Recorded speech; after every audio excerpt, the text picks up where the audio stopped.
Way Up with Angela Yee. I'm here with my guest co-host D Watkins today. You ready to get into this, Yee T? I'm here.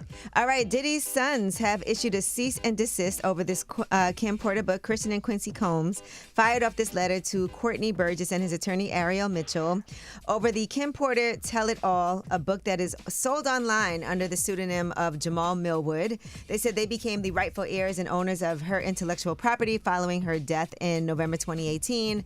And if this is a real thing, a real diary, then that should belong to them. They said Burgess himself did a bunch of interviews to promote the book, but it was originally an unedited copy of her diary memoir, and he's alleging to have a flash drive from people who were close to Kim and printed it without any edits to produce the book. They're shooting down that narrative. They're saying the whole flash drive tale is false and misleads the public, but if it were true, that flash drive would belong to them.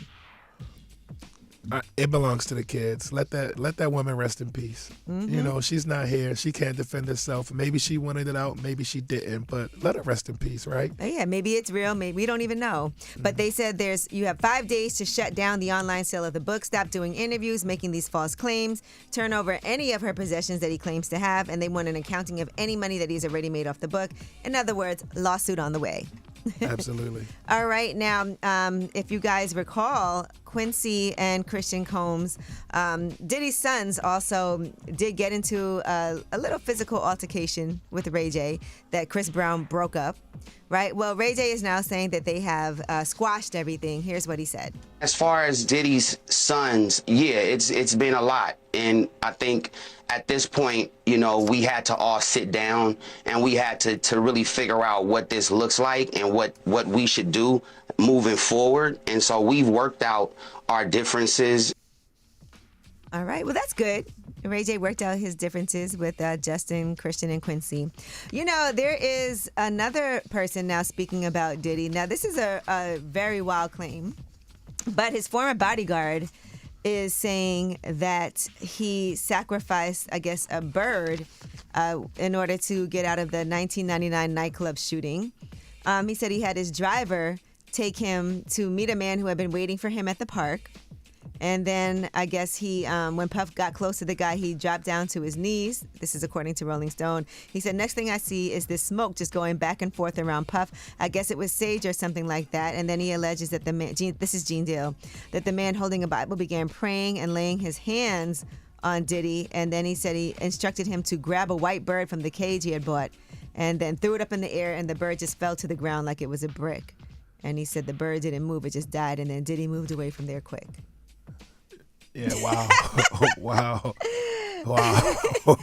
Whoa. Now, I have a lot of friends that like are in the system, been through the system. We talk about this all of the time, and just like the bird defense is something new. I never heard of such a thing. But now you know. Now we know. All right, now, Lip Service. It's a Tuesday, so the newest episode of Lip Service is out today. And Derrick, Milano, and Blac, Chyna are on the latest episode. You know, they are engaged. They're going to be on Love and Hip Hop together. And so one thing that they talked about, the whole episode is basically like, they are in love.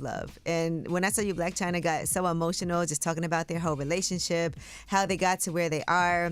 Derrick Milano talks a lot about how initially he didn't even want to date her because he didn't want to mix business with pleasure. He's a music producer. And so here's Blac Chyna and Derrick Milano talking about who said, I love you first. Maybe me. I think it might have been you. Crying. Hold on.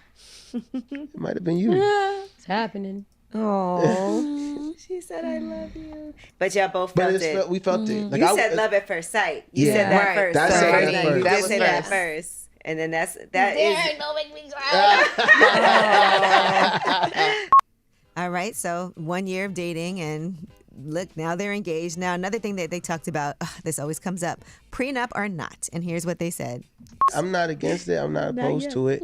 Yeah. But, I mean, because she has a lot of stuff already. That's hers. I have my stuff. That's mine. You know what I'm saying? But I'm not one of those people like, oh, you need to do one. But It's a contract, and you guys are business people. we never brought it up. Well, listen. And we ain't. That's it. Yeah. It won't be a prenup. Yeah, that's what I'm saying. Because I feel like it's one of those things we Because have. we're not getting divorced. Oof. Okay, I ain't gonna tell nobody how to conduct their business. But yes, so you can watch that full episode At 6 p.m.? All right, 6 p.m. That will be out on my YouTube channel, but it's also available, the audio, on the iHeart Network. All right, when we come back, D Watkins, we are going to talk to you some more about what you have going on. Earlier, we talked about this whole process of Carmelo Anthony's book. We talked about everything that you have going on, even, and I told you about one of my favorite books that you did, We Speak for Ourselves, Black Boy Smile. You also have that. But I want to talk about this new thing that you're embarking on. You were with D Wade for the past year, so we're going to get some little spoilers about that. When we come back, it's Way Up. Way up.